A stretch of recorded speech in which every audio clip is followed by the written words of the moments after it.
Baik, untuk selanjutnya kita akan menuju ke sesi diskusi. Jadi sesi diskusi kita akan mulai dengan 3 pertanyaan dulu. Yang memiliki pertanyaan silahkan mengangkat tangan. Ya, ada tombol angkat tangan di bagian bawah. Yang pertama iPhone, ya. Yang kedua Satria Bunga. Yang ketiga PUI Geometrik. Oh iya. Mungkin silakan iPhone. Halo, selamat pagi. Nama saya Putu. Jadi apakah dengar suara saya?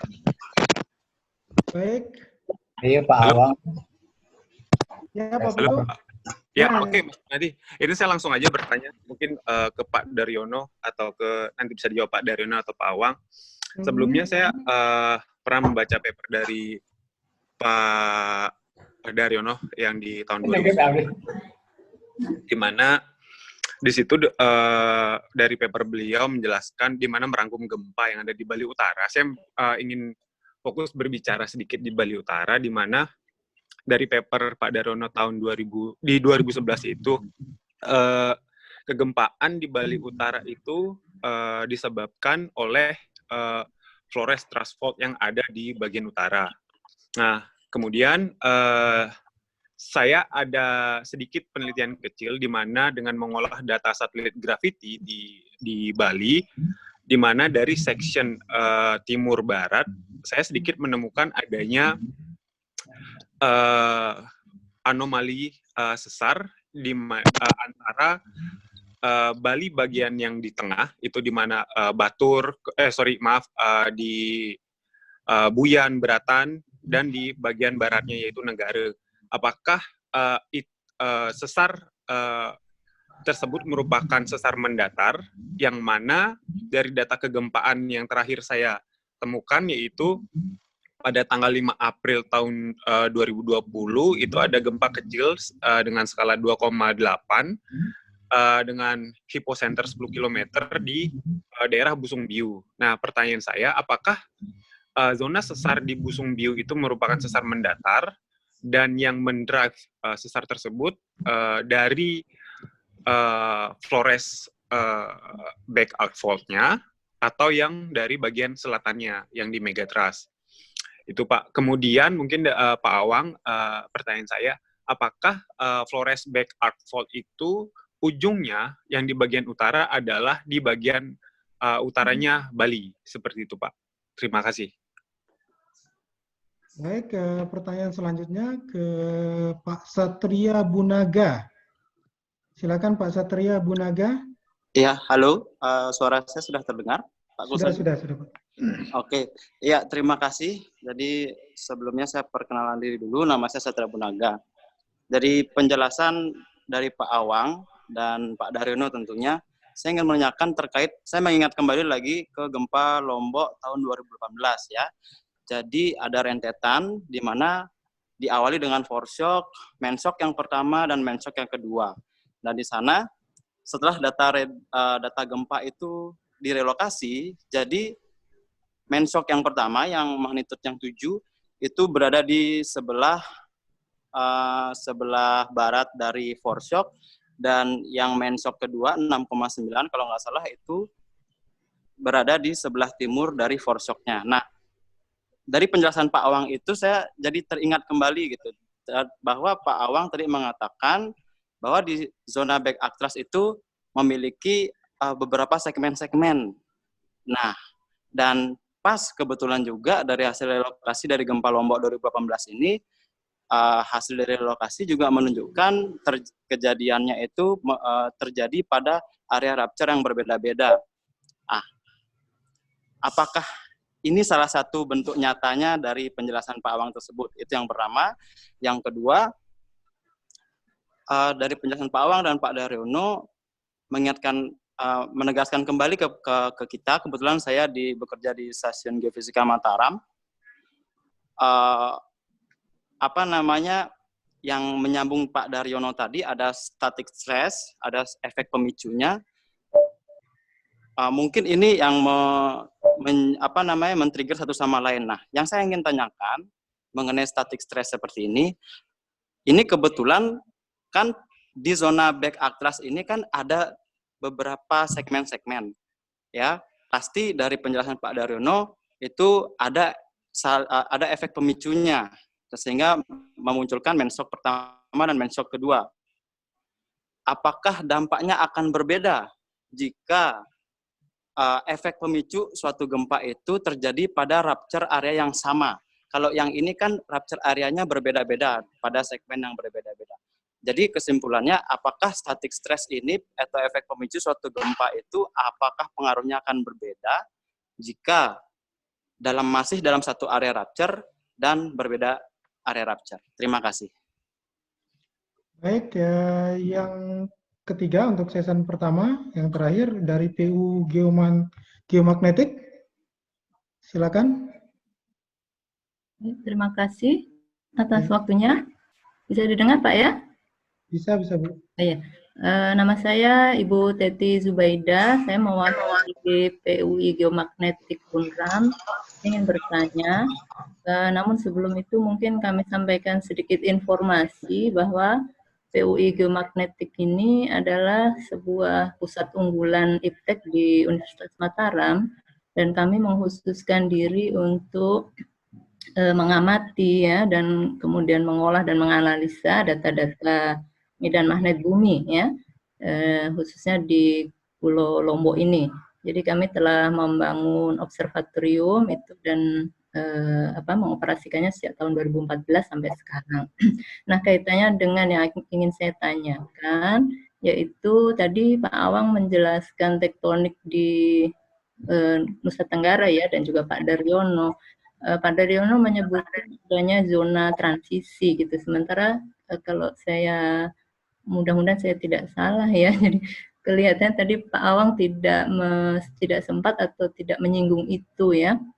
Padahal kalau menurut apa yang kami amati berdasarkan data-data geomagnet, di mana di Pulau Lombok ini menunjukkan apa istilahnya anomali ya, daerah yang tidak seperti biasanya medan magnetnya, itu kemarin kita kaitkan dengan keberadaan zona transisi ini. Dan zona transisi itulah yang kemudian memicu munculnya banyak gempa-gempa di daerah ini. Kalau bisa saya sederhanakan mungkin seperti itu ya. Kenapa di daerah ini banyak gempa? Nah, kaitannya dengan itu, di beberapa tempat kita juga mulai memetakan, misalnya di Sulawesi Utara juga ada zona seperti itu ya, anomali geomagnet. Kemudian di sepanjang Selat Sunda sampai dengan Bengkulu, yaitu kita kadang menyampaikan itu ya kepada teman-teman yang mungkin concern di bidang mitigasi bencana seperti itu. Jadi pertanyaan saya itu tadi ya, mengenai zona transisi saja. Demikian mungkin. Terima kasih banyak. Baik, terima kasih juga Bu Teti dan yang lain. Jadi ternyata ini Bu Teti, ini yang tadi banyak disinggung makalahnya, yang banyak dipakai, ternyata berkomen juga ini. Jadi nanti bisa diskusinya lebih cair jadinya ya. Jadi terima kasih. Jadi langsung saja mungkin dari Pak Awang dulu, baru nanti Pak Daryono untuk masing-masing pertanyaan. Waktu saya silakan Pak Awang. Oke. Baik, makasih kawan-kawan atas pertanyaan-pertanyaannya. Dari Pak Putu dulu ya, tentang extension atau penerusan dari Flores Back Actras ya. Tidak, itu memang sering dipersoalkan, bahkan ada yang menariknya jauh terus sampai ke Pulau Jawa gitu, dihubungkan dengan kendeng tras ya. Nah, saya pikir kalau kita melihat semua data yang ada ya, semua data-data yang sudah kita kumpulkan, dan saya juga punya data mental tomografinya. Bisa saya tampilkan nggak ya, Pak Kusnadi, data mental tomografinya? Bisa saya share nggak screen-nya? Saya share lagi screen-nya ya. Saya pengen sekali lihat Pak Awang, monggo, senang sekali. Oke.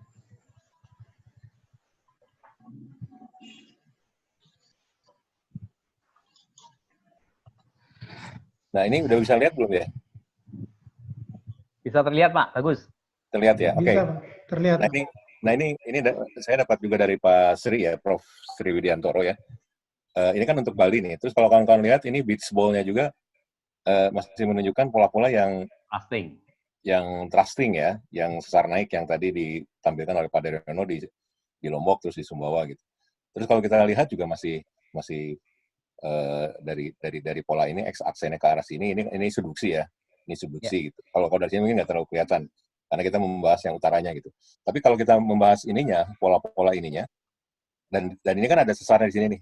Kalau kalian lihat ya, ini ada terusan dari sesar Flores Tras, mungkin masih menerus gitu ya, masih menerus ke arah utara Bali gitu. Jadi kalau kita lihat dari mekanisme vokalnya earthquake-nya itu juga masih pola-polanya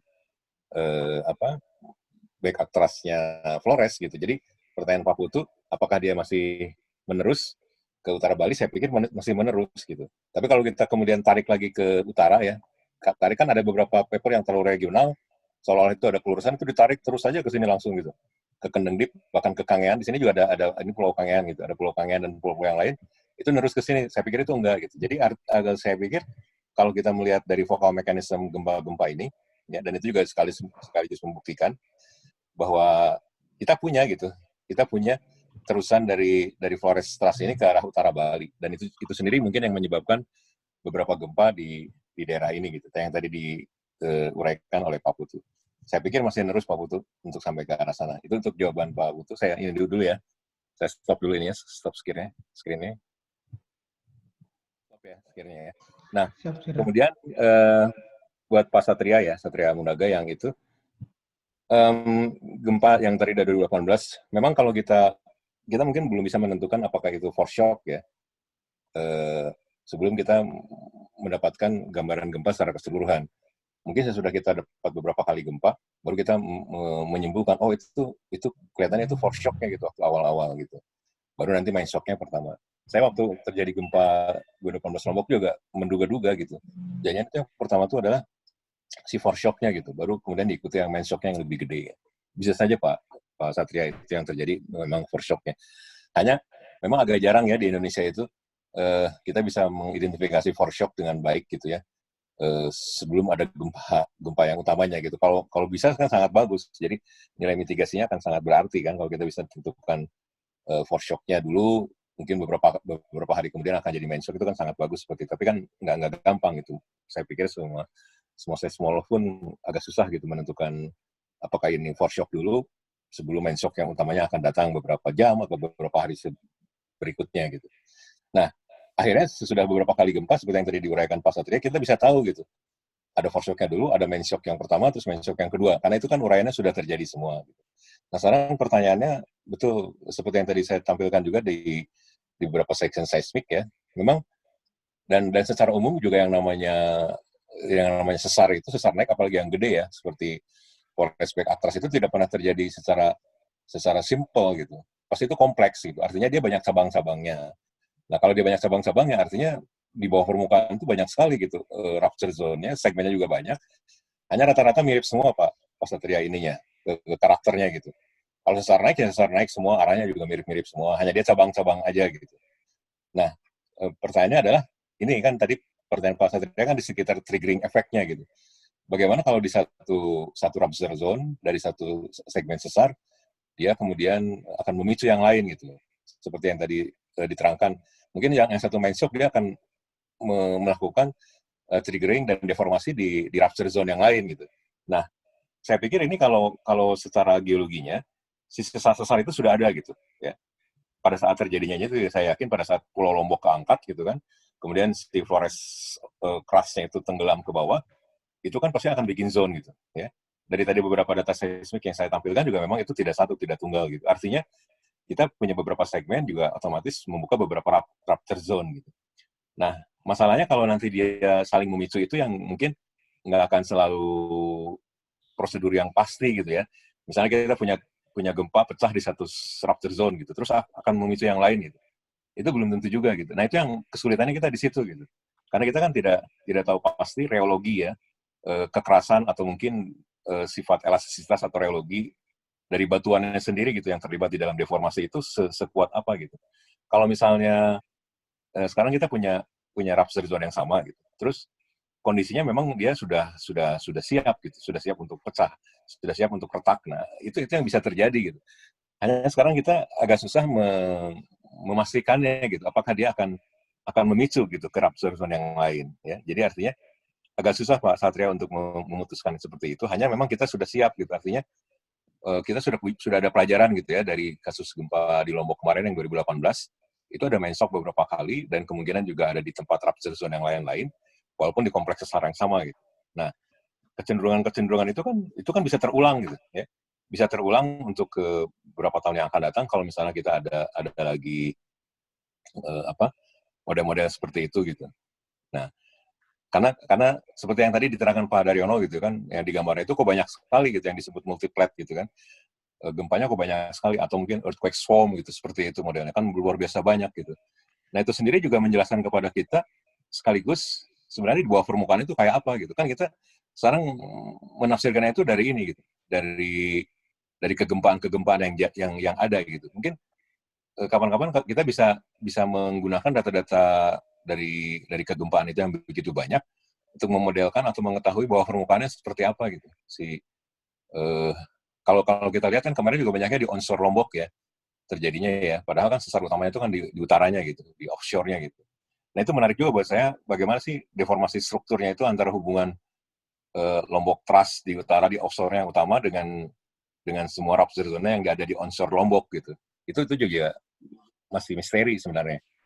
Hanya dari titik-titik epicentrum yang sudah direlokasi, kita tahu itu semuanya berhubungan gitu, karena kan banyak sesar naik dan lain-lain. Gitu. Hanya kita harus mendetailkan bagaimana hubungan seperti itu di rupture zone yang mana satu demi satu. Nah, itu nanti akan membuka peluang apakah dia bisa saling memicu gitu.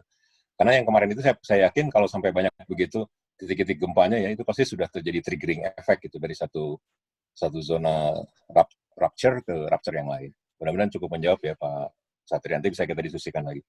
Kemudian dari Bu Teti ini kebetulan baru sekarang nih saling komunikasi ya. Biasanya lewat email udah beberapa tahun yang lalu dulu waktu Bu Teti sekolah di Jerman ya. Nah, transition zone ya. Saya boleh bertanya dulu ke Bu Teti, masih on nggak ya Bu Teti ya? Halo?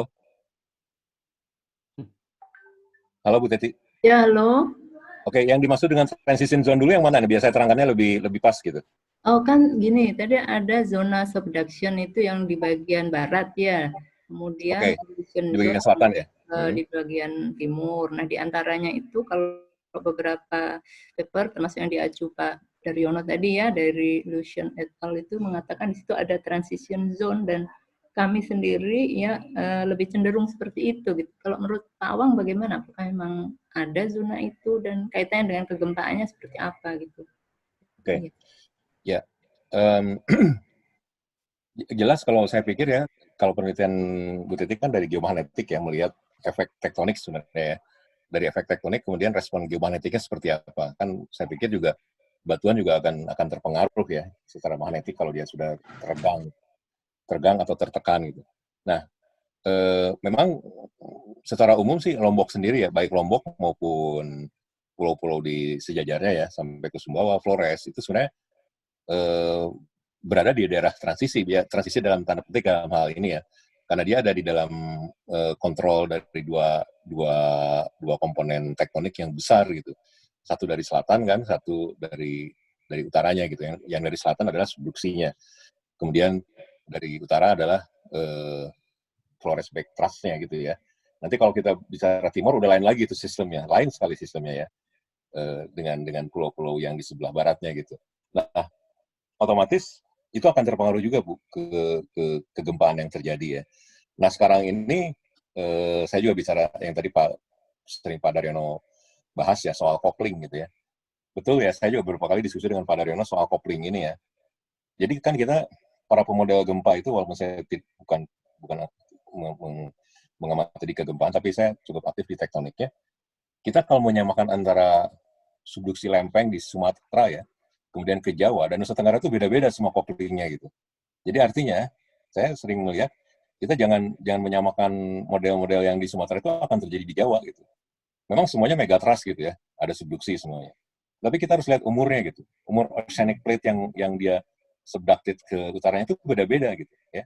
Sekarang ini kalau kita lihat dari umur kerak samudranya ya yang masuk ke slab-nya ya, jadi umur oceanic slab yang masuk ke bawah Sumatera, ke bawah Jawa, ke bawah Nusa Tenggara itu lain-lain umurnya.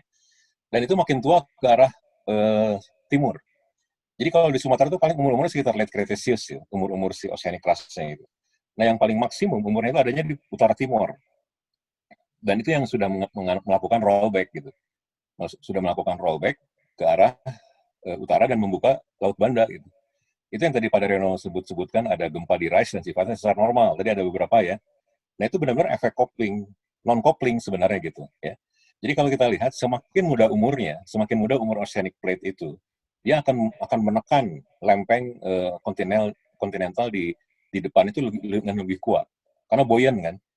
Ya. Jadi oceanic plate yang umur yang muda, katakanlah kita membandingkan umur plate oceanic yang late Cretaceous dengan Jurassic, jelas akan lebih kuat yang late Cretaceous karena dia sifatnya masih buoyant, masih ngangkat gitu. Jadi dia akan menekan lempeng samudra itu lempeng benua di depan yang lebih kuat. Nah, kalau dalam seismologi itu couplingnya kuat banget gitu.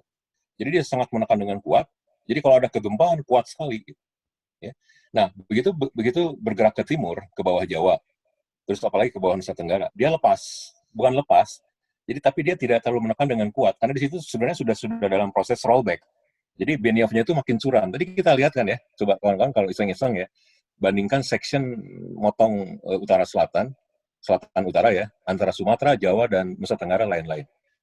Yang paling tekukan paling curamnya itu adalah di selatan Nusa Tenggara. Nah, tekukan Benioff yang curam itu tidak akan bikin coupling yang kuat. Justru yang terjadi itu adalah lepasan-lepasannya. Makanya saya tidak heran tadi ngelihat vokal mekanisme yang ditampilkan oleh Pak Daryono untuk gempa-gempa yang baru di selatan Sumba, di selatan Nusa Tenggara, itu semuanya sesar normal vokal mekanismenya. Karena di situ sebenarnya nggak neken lagi gitu, dia sudah ngebuka gitu ya. Jadi artinya saya kok agak meragukan gitu ya kalau kita punya magnitude yang sampai 8 di atas 9 gitu ya di selatan Jawa dan selatan Nusa Tenggara. Karena sistem couplingnya lain Bu Teti ya. Nah itu yang tadi Pak Daryono sebutkan. Kalau saya melihat malah lebih galak. Tadi Pak Daryono pakai istilah galak itu pas ya. Lebih galak itu adalah sesar backthrust-nya ya saat ini. Karena mereka muda umurnya ya. Terus dia lagi ngangkat-ngangkatnya di sana. Sementara subduksi slab dari selatan tuh dia terlalu curam. Jadi nggak terlalu nekan gitu. Jadi non-couple sebenarnya ya. Jadi couplingnya itu lemah gitu. Nah itu yang menyebabkan kenapa gempa-gempa di sebelah utara itu rata-rata vokal mekanismenya sesar naik semua. Ada sedikit modifikasi dari sesar mendatar gitu ya. Nah, sementara yang selatan di rise-nya itu rata-rata dia sesar normal gitu. Sesar normal itu otomatis menunjukkan dia tidak ada coupling yang kuat kalau tidak sesar naik kayak di atas gitu. Nah, itu jadi umur oceanic plate-nya yang karena tua gitu. Ya, itu juga yang menyebabkan kenapa Laut Banda itu kalau kita lihat regional, kenapa Laut Banda itu ngebuka? Karena dia sebenarnya ditarik oleh oceanic plate yang di selatan itu sedang bergerak ke arah balik lagi ke arah Australia gitu. Itu yang namanya gerak rollback gitu. Jadi ngebalik lagi. Nah, gerak rollback itu tidak akan bikin gempa yang kuat pada saat penekanannya gitu. Nah, si Lombok ini dan Sumbawa itu memang di zona transisi di antara itu. Nah, tinggal kita lihat-lihat saja gitu.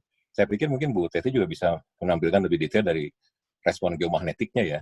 Kalau misalnya geomagnetik itu dia paralel dengan respon deformasi, ya mungkin akan deformasinya lebih kuat di sisi utara gitu ya. Sisi utara pulau-pulau itu. Kira-kira gitu Pak Kusnadi dan Bu Teti yang mudah-mudahan bisa menjawab. Baik, terima kasih Pak. Selanjutnya silakan Pak Daryono untuk beberapa pertanyaan. Terima kasih terkait dengan gempa-gempa kecil di Bali tadi. Jadi ya pasti kalau di inland Bali itu juga ada sesar mikro ya, sesar aktif ya, sesar darat ya. Itu pasti karena saya melihat beberapa gempa di daratan Bali itu kedalamannya ada yang kurang dari 10 km, ada yang 4, ada yang 5, ada yang 7, ada yang 8. Itu artinya itu memang murni sesar yang ada di daratan Bali. Karena kalau ada di daratan Bali, kemudian itu dikaitkan dengan dipping dari forest thrust, tentu kedalamannya lebih dari itu. Bisa di atas 10 km, bisa 15 sampai 20 meteran lah. Karena itu semakin ke selatan semakin dalam. Nah, jadi untuk menilai bahwa apakah itu sebuah aktivitas gempa dibangkitkan oleh sesar yang mana, kita harus melihat kedalamannya. Kemudian kita harus melihat mekanisme sumbernya. Kalau misalnya di daratan Bali, misalnya kedalamannya hanya 5, kemudian strike slip, itu tidak mungkin akibat sesar naik Flores. Ini tanda petik naik Flores ya, karena saya juga belum tahu menamakan apa di utara Bali itu.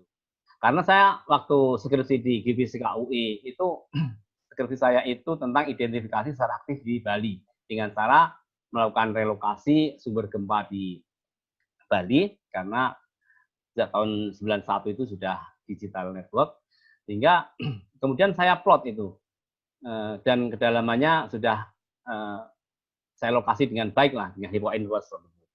Dan ternyata selesai saya cross section utara selatan, saya kaget ada sebuah pola dipping miring dari lepas pantai utara Bali itu ke selatan, ke bawah Bali itu semakin ke selatan semakin dalam. Jadi sementara banyak literatur mengatakan bahwa sesar naik Flores itu habis di utara Selat Bali. Tapi kenapa di Bali itu saya menemukan banyak sekali sebaran-sebaran yang membentuk dipping ke arah selatan, makin bawah, makin dalam, makin ke selatan makin dalam. Itulah yang menariknya. Nah, jadi itu Pak. Jadi gempa-gempa yang Bapak sebutkan tadi itu saya perlu lihat lagi dalamnya. Kalau memang kedalaman kurang dari 10 ya itu pasti karena sesar-sesar yang ada di daratan Bali. Kemudian Mas Satria Bunaga, jadi terkait dengan apakah itu akan memicu sumber gempa di sebelahnya, itu tentu banyak syaratnya dan itu juga sulit, seperti sulit untuk melihat apakah kondisi sumber gempa di sebelahnya itu sedang matang-matangnya apa tidak. Kemudian apakah sedang posisi labil apa tidak. Itu juga sulit kita untuk menghitungnya. Seperti halnya gempa apakah bisa memicu gunung api.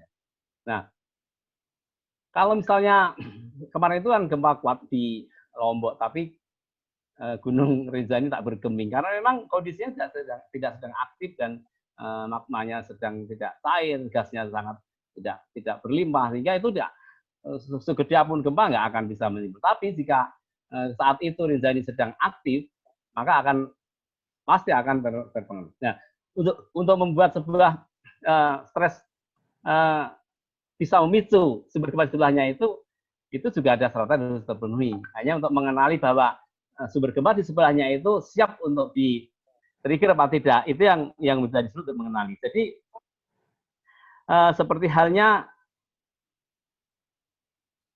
misalnya kalau posisi sedang labil ya, kita sedang berada di ubin yang licin ya, mungkin kesenggol aja akan jatuh. Sehingga kalau kondisinya seperti itu, maka sumber gempa di kanan kiri dekatnya bisa teraktivasi. Nah, yang terjadi di Lombok kemarin itu adalah benar-benar teraktivasi betul itu apa yang di segmen sebelah baratnya dan sebelah timurnya. Sehingga ada 3 klaster, yang satu pemicu, yang barat picuan pertama, yang di sebelah timur picuan. Jadi seperti itu. Jadi sangat dipengaruhi oleh kondisi fisik sesar yang ada di sebelahnya. Nah, saya tadi mau menyampaikan apa ya? Nah, tapi perlu dicatat bahwa tingginya aktivitas kegempaan itu juga bisa meningkatkan stres di sebelahnya. Nah, yang saya khawatirkan banyaknya aktivitas repeater yang ada di sebelah barat laut Lombok sekarang ini, itu mau tidak mau itu kan loading, itu sebenarnya bisa meningkatkan stres yang ada di dekatnya juga. Nah, masalahnya entah itu sesar di sebelah baratnya lagi itu sedang labil apa tidak, itu juga kita sulit menilainya. Nah, karena Pak, meningkatnya aktivitas gempa-gempa seperti ini itu juga bisa memicu terjadinya gempa lagi. Demikian, terima kasih Mas. Oke, terima kasih Pak. Ini mohon maaf karena Mas Kus barusan izin untuk sholat dulu, jadi sebentar saya ambil alih sebentar. Ya, Mbak. Selanjutnya ini kita akan buka sesi kedua untuk jawab. Mbak Meli, saya ikut. Oke, siap Pak. Karena ini sudah lagi jam 5, jadi ini sesi terakhir untuk tanya jawab ya. Dengan Pak Heriadi, ada 3 orang yang sudah ya, yang pertama saya persilakan untuk Pak Heriadi dulu langsung Pak. pertanyaannya untuk siapa dan to the point supaya yang lain juga kebagian waktu. Silakan Pak Heri. Kita lanjut ke ini. Mohon maaf ini tulisannya masih my computer. Mohon kepada Bapak atau Ibu, silakan menyampaikan pertanyaannya to the point kepada siapa. Ya, halo, assalamualaikum. Ya Pak, dengan siapa Pak? Dengan Mukidi, Pak Daryono paham nggak nih? Monggo Pak. Ya, alhamdulillah akhirnya bisa ketemu Pak ya. Ya, terima kasih juga untuk Bang Gus atas acaranya ini. Pertanyaan saya gini Pak, sederhana aja. Ini kita bicara tentang mitigasi kan? Nggih. Nah, apakah pemerintah itu mau open data publik bahwa daerah sini berbahaya dan solusinya itu seperti ini? Karena yang sepanjang saya tahu seperti pembangunan bandara di mana? Kulon Progo. Itu kan daerahnya berbahaya, tapi ya namanya pemimpin ya dia berhak memutuskan sih. Tapi untuk kita masyarakat awam, daerah ini berpotensi likuifaksi, daerah ini seperti ini, dan kita lihat teknologi bangunan tahan gempa untuk Indonesia itu stagnan. Saya kemarin berbincang dengan Pak Profesor Sarwidi mengenai bangunan tahan gempa ini. Indonesia ini di level berapa di tingkat dunia ini? Bisa nggak kita setara dengan Jepang untuk membuat bangunan tahan gempa yang kira-kira orang Indonesia itu mampu untuk membuatnya? Murah istilahnya, kata lainnya, itu aja. Apakah poin mitigasi untuk membuat bangunan tahan gempa agar masyarakat awam ini mudah menjangkaunya bisa nggak kita lakukan? Oke Pak, baik Pak. Pertanyaannya sudah ditangkap. Oke. Terima kasih. Terima kasih. Ya, kita lanjutkan ke Pak Misbahib, silahkan. To the point, Pak Misbah, ke siapa? Halo, Pak. Baik, terima kasih. Bisa ditangkap suara saya, Bu? Bisa. Ya, sebelumnya saya ucapkan terima kasih kepada IAGI. Perkenalkan, saya Misbah Baraha. Mungkin saya mewakili dari Ikatan Ahli Perencana, Pak, IAP dari Provinsi Nusa Tenggara Barat. Nah, mungkin pertanyaan saya adalah mencoba mengkaitkan antara gempa dan rencana tata ruang, Pak. Jadi kalau tadi sudah dijelaskan panjang lebar oleh Pak Awang dan juga Pak Daryono terkait dengan potensi gempa yang ada di Lombok dan sekitarnya, termasuk di NTB, Lombok, Sumbawa dan sekitarnya, baik yang ada di wilayah utara, kemudian potensi yang ada di selatan, kemudian yang ada di tengah, kemudian dengan penjelasan bagaimana lempeng yang ada itu Bapak. Nah, saya kaitkan dengan adanya rencana pemerintah dengan rencana pembangunannya monumental dan prestisius yang ada di NTB, Pak. Jadi seperti contoh adanya rencana pembangunan jembatan yang menghubungkan Lombok dan Sumbawa. Kemudian rencana jembatan Samota. Jadi kalau Saleh, Moyo dan Tambora seperti itu. Kemudian dengan rencana pembangunan kereta gantung Rinjani. Nah, menurut Bapak-bapak sekalian, dari sudut pandang potensi kegempaan, apakah rencana-rencana tersebut memungkinkan? Nah, kemudian yang kedua adalah, kalau saya kaitkan dengan pertanyaan Bapak yang kedua tadi, kalau itu memang sudah menjadi sebuah rencana besar dari pemerintah, kadang ya memang harus dilaksanakan. Nah, itu kira-kira apa yang harus dipersyaratkan, sehingga kami sebagai praktisi juga bisa memberikan masukan kepada pemerintah juga bisa aware terhadap potensi-potensi yang harus disiapkan oleh mereka. Mungkin itu Pak, terima kasih. Terima kasih Pak Misbah. Selanjutnya, terakhir ini 2020208. Nggak bisa di-rename ya. Bisa di-rename, mohon maaf. Iya. Oke, langsung saja pertanyaannya, Pak. Perkenalkan, nama saya Helmi Steritma Pamungkas. Panggil saja saya Helmi itu wanita, Pak. Saya dari Universitas Pakuan. Saya mau tanya ini, Pak, kebetulan memang kita ada kegiatan di Lombok, Pak, dan Sumbawa terkait dengan 60 bendungan yang akan ditingkatkan, 60 bendung yang kondisinya sudah antara 20 sampai 30 tahun dan akan ditingkatkan menjadi bendungan. Nah, mitigasi apa kira-kira yang bisa kita lakukan terhadap kondisi bendungan yang sudah existing selama 20 sampai 30 tahun yang kondisinya akan dipakai lagi, yang tadinya kondisi bendung menjadi bendungan. Nah, ini kan cukup riskan, Pak. Saya sebagai geologi juga agak takut ya, ngeri-ngeri sedap gitu, karena kalau udah mendengar yang disampaikan Pak Awang juga dengan Pak Daryono, ini saya jadi pusing sendiri akhirnya kan, Pak. Kedua, sebetulnya berapa nilai akselerasi gempa atau nilai PGA yang kita bisa katakan bahwa itu termasuk ke dalam KRB gempa bumi rendah, menengah, dan tinggi. Itu saja. Terima kasih. Terima kasih, Bu. Ini ada satu lagi, Bu Helmi, gimana? Ya. Bu Helmi yang tadi. Oh, yang Sudah. Oke. Bu Helmi. Pak Heriadi apa sudah bisa terhubung? Pak Heriadi. Atau mau dijawab dulu, Pak? Dijawab dulu aja lah. Oke. Sambil menunggu. Iya, sambil menunggu, silakan Pak Awang. Ya. Oke, baik. Saya menjawab pertanyaan yang ditujukan ke saya dari Pak Misbahib dan Bu Helmi ya. Kalau yang tadi pertama buat Pak Daryono. Ya. Baik Pak, itu memang kita itu tantangannya di situ Pak Misbahib ya. Seperti kasus Jepang saja. Jepang juga kan daerah kegempaan tinggi kan. Tapi kita juga melihat di situ pembangunan juga banyak gitu.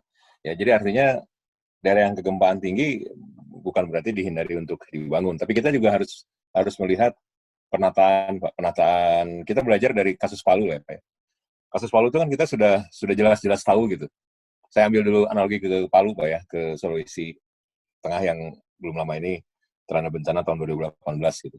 Kita tahu sesar Palu itu sesar yang sangat aktif dan bergeraknya pun sangat cepat ya, 40 mm per tahun kalau saya nggak salah gitu. Nah, tetapi kan pembangunannya itu luar biasa gitu, dan itu juga saya pikir dari Badan Geologi juga beberapa kali ke sana gitu ya, memberikan peringatan, kemudian juga ada daerah-daerah yang sebenarnya tidak layak untuk dijadikan rencana pembangunan karena daerah likuifaksi itu sudah ketahuan gitu, mungkin 2 tahun 3 tahun sebelum itu gitu. Tetapi kan berbeda gitu, artinya di lokal kotanya ya mereka pengen membangun yang sifat-sifatnya monumental gitu. Nah, disitulah terjadi hal-hal yang seharusnya tidak dibangun. Jadi artinya memang Nusa Tenggara daerah gempa tinggi ya. Tadi kita juga sudah lihat para ahli gempa juga sudah memetakan itu sebagai area merah ya, risiko tinggi.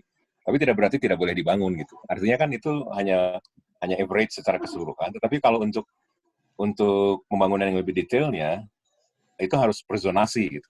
Harus perzonasi. Artinya misalnya gini, kasusnya yang saya kembali ke sesar Palu gitu. Sesar Palu misalnya itu kan bisa dizonasi areanya gitu. Artinya itu yang nggak usah dibangun bangunan-bangunan yang besar di sana, mungkin jadikan taman saja gitu.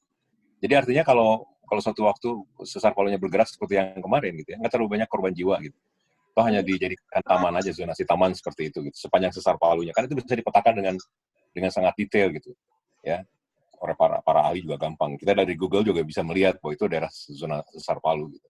Nah, kalau saya ambil ke Lombok misalnya, tadi beberapa kasus yang Pak Misbahib sebutkan ya, misalnya mau membangun jembatan gitu, Lombok Sumbawa, atau jembatan dari Teluk Saleh ke Moyo ke Tambora, atau mungkin kereta gantung di Rinjani gitu ya. Memang itu terdengarnya monumental gitu. Nah, kita biasa dalam melakukan pembangunan yang sifatnya di daerah yang risikonya tinggi, kan memang selalu ada studi seismotektonik kan namanya. Saya juga di bidang migas juga, kalau misalnya mau membangun suatu lapangan minyak yang ditemukan tapi di daerah risiko tinggi ya, contohnya pasti ada juga kajian-kajian seismotektonik gitu. Jadi itu dilihat dengan sangat detail gitu ya. Termasuk dipelajari sejarah histori dari kegempaan yang pernah terjadi gitu ya. Terus misalnya ini daerah tinggi tapi misalnya masih bisa dibangun gitu. Nah, itu jadi tantangan itu ada di dua hal gitu. Jadi misalnya nanti para ahli teknik sipilnya juga akan menyesuaikan bagaimana nih membangun di daerah yang kerentanan kegempaannya tinggi gitu, tapi masih bisa dibangun artinya. Nah, seperti kasus-kasus di mana di Jepang itu kan itu banyak prefektur nuklir PLTN dibangun di daerah kegempaan tinggi gitu. Ya, termasuk jembatan jalan saya pikir juga banyak gitu di sana. Bendungan juga gitu ya. Jadi tapi mereka mungkin sudah mengindahkan kode-kode pembangunan, zonasi gitu ya. Jadi artinya kalau tetap dibangun ya harus memperhatikan hal-hal itu gitu. Itu termasuk mungkin waktu kita juga ada rencana membangun misalnya jembatan Selat Sunda gitu kan pernah terulas juga di situ kan. Itu juga harus dipelajari seismotektoniknya gitu. Jadi artinya kerentanan tinggi memang daerah gempa. Apalagi kalau saya melihatnya secara tektonik kan itu daerah-daerah yang sangat terkonvergensi, dari selatan dia terkonvergensi, dari utara terkonvergensi. Tetapi kan tidak berarti tidak boleh dibangun gitu. Boleh saja, hanya pertama memetakan zonasi yang sangat detail. Kalau misalnya zonasinya sudah kita punya histori gempa yang besar di situ, perulangannya juga mungkin besar, ya artinya pembangunannya ya tidak dalam bentuk konstruksi gitu. Mungkin jadikan aja taman gitu. Ya, atau perkebunan malah seperti itu misalnya. Tapi kalau misalnya areanya masih bisa layak dibangun ya dibangun, tetapi juga dengan memperhatikan kode-kode pembangunan yang aman gitu. Nah di situ kan saya pikir ahli teknik sipil juga punya lah kode-kode untuk membangun di daerah kegempaan tinggi. Kira-kira begitu, mudah-mudahan menjawab Pak Misbahib. Nah terus untuk Bu Helmi juga lebih kurang sama juga jawabannya ya. Misalnya ada 60 bendung yang kemudian mau direaktivasi gitu jadi bendungan ya. Areanya juga harus dipetakan dulu gitu. Itu area-areanya ada di lokasi mana saja gitu. Dari 60 itu diperiksa juga masing-masing seismotektoniknya ya. Artinya ada uraian yang sangat detail. Jadi kita nggak melihat hanya dari regional aja gitu. Nggak hanya melihat dari regional, ini daerah gempa. Ya memang itu daerah gempa semua. Di Lombok ke daerah gempa ya. Tapi kan kita bisa bikin mikrozonasi yang sangat detail gitu. Nah di situ biasanya ada pembelajaran dari seismotektoniknya Bu Helmi ya. Jadi lebih detail.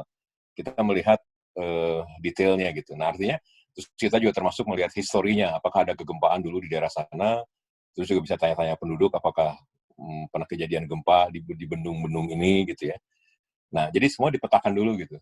Jadi kita khawatir ya boleh gitu ya, nggak apa-apa, memang itu membuat kita lebih waspada. Tetapi juga tidak berarti tidak boleh dibangun. Jadi artinya kita bikin ini aja, bikin pemilahan gitu ya. Dari 60 itu mana yang bisa kita kategorikan lah dari segi kebencanaan geologinya ya, apakah ini low risk atau medium risk atau high risk itu bisa kita petakan satu-satu. Nah, kalau misalnya ada yang mau direaktivasi kita lihat gitu. Studi-studi seismotektoniknya gitu. Itu kan studi seismotektonik itu studi untuk yang recentnya gitu. Pergerakan-pergerakan kegempaan yang terjadi di masa kini. Nah, jadi dari 60 peta itu dari 60 titik lokasi kan nanti Ibu bisa bikin mana nih yang layak dan aman untuk dikembangkan dari segi hazardnya ya, dari segi geologi hazardnya dulu nih. Kita kan belum bicara dari segi pasokan air dan yang lainnya gitu. Kira-kira gitu Bu Helmi, mudah-mudahan bisa menjawab. Baik, selanjutnya mungkin ke Pak Daryono untuk pertanyaan yang mengarah ke Pak Daryono. Ya, terima kasih. Tadi pertanyaan Bapak-bapak sama itu, jadi mirip. Jadi sebenarnya kita itu kalau memilih tempat ya idealnya ya harus daerah yang aman, harus yang memiliki risiko paling kecil. Tetapi apa daya kondisi real di lapangan itu tidak semua harus terpenuhi seperti itu, Pak. Jadi seperti contoh adalah Bandara Kulon Progo. Memang di Jogja itu kan daerahnya itu sempit. Kalau ke utara sudah berupa, ke timur sudah gunungan perbukitan, ke utara sudah Gunung Merapi, ke barat dikit ke utara sudah gunung perbukitan Progo. Jadi adanya itu ya hanya ada di dekat pesisir Pak, dan itu juga sudah melewati beberapa pertemuan di kalangan kita bahwa itu sudah salah satu keputusan yang harus dilaksanakan karena sudah nggak ada tempat lagi, karena memang hanya ada di situ yang bisa untuk dilaksanakan. Tapi itu sekali lagi seperti Pak Awang bilang, itu harus memperhatikan aspek-aspek mitigasinya. Kita sebelum membangun Kulon Progo itu kita membuat survei modeling tsunami dulu Pak. Sehingga dari situ kita akan merencanakan bangunan itu seperti apa, dibangun seperti apa untuk memitigasi untuk supaya bisa menyesuaikan dengan kondisi ancaman tsunami itu. Kemudian dari sisi bangunnya sendiri, selain modeling tsunami, juga melakukan monitoring gempa mikro hampir setengah tahun. Kemudian dilakukan mikrozonasi juga untuk melihat karakteristik fisik site untuk menjadikan inputan-inputan untuk membangun. Jadi meskipun di daerah yang ya tentu saja rawan tsunami di situ Pak, dan itu cukup tinggi tsunami, tapi kan tidak boleh ngalah, tidak boleh menyerah bahwa tempat yang rawan juga tetap bisa dibangun dengan asuhan-asuhan seismologi engineering maupun bangunan yang ramah dengan tsunami tentu saja. Jadi demikian juga tempat lain. Jadi kalau bisa mendapatkan yang ideal tentu yang ideal Pak, tapi terkadang kita sulit mendapatkan yang ideal itu, sehingga tapi kita harus memenuhi standar-standar mitigasi baik itu aman gempa dan tsunami.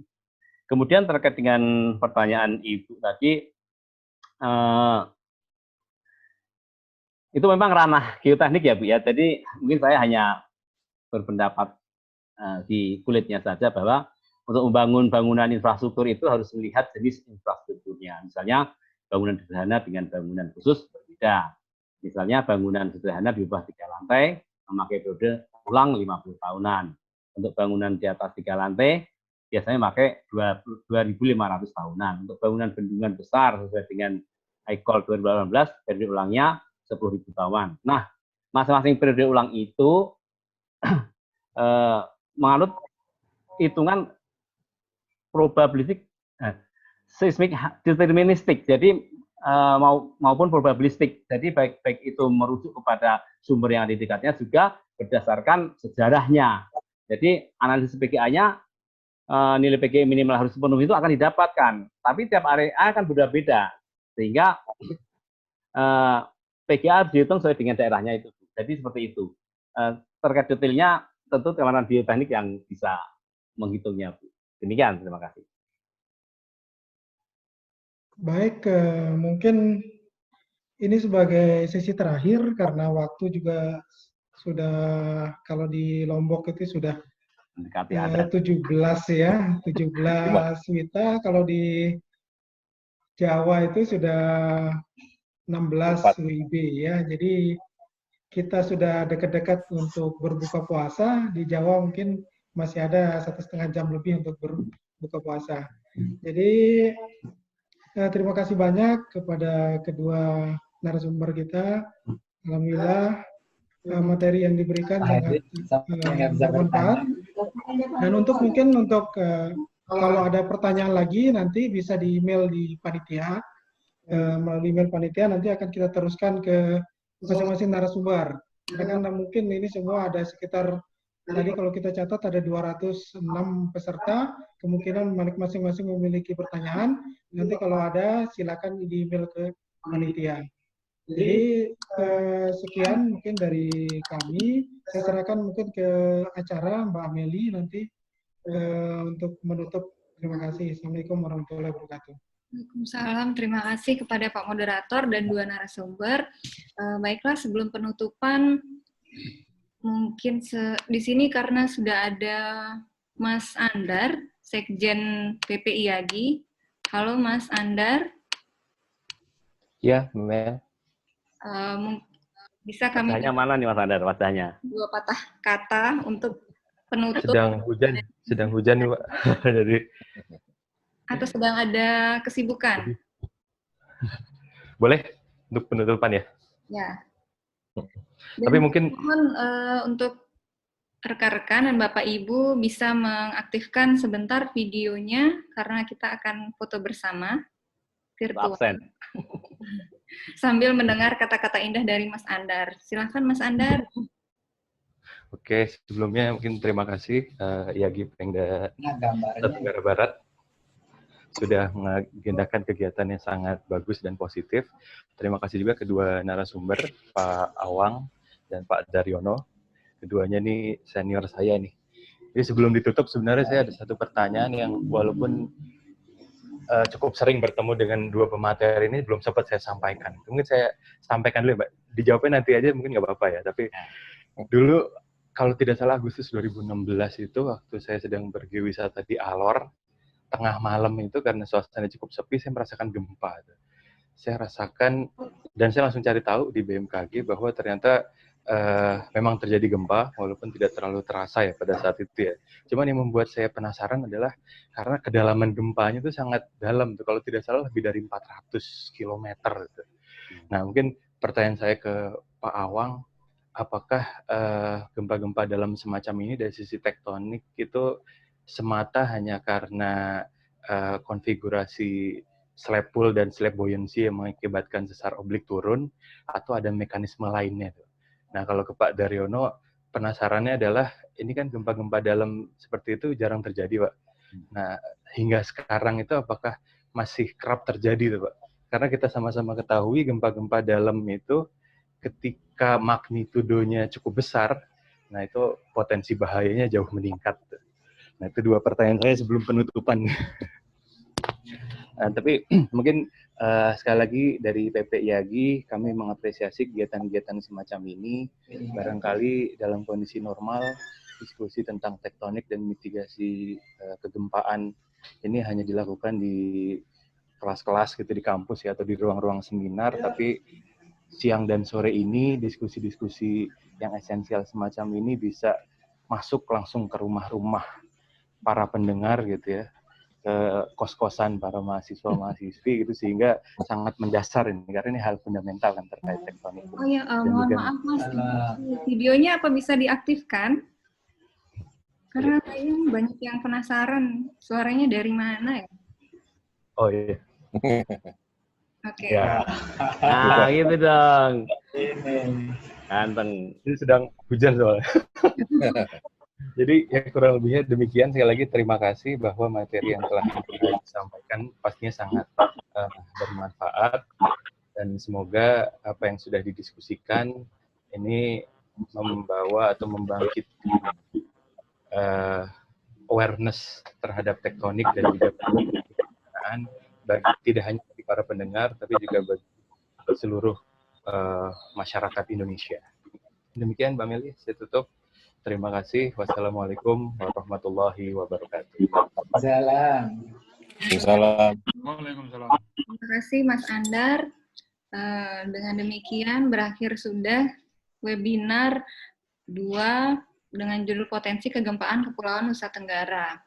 Terima kasih banyak atas partisipasinya dari awal hingga akhir. Semoga dapat bermanfaat bagi kita semua dan sampai ketemu di webinar-webinar selanjutnya. Assalamualaikum warahmatullahi wabarakatuh. Waalaikumsalam warahmatullahi wabarakatuh. Waalaikumsalam warahmatullahi wabarakatuh. Waalaikumsalam.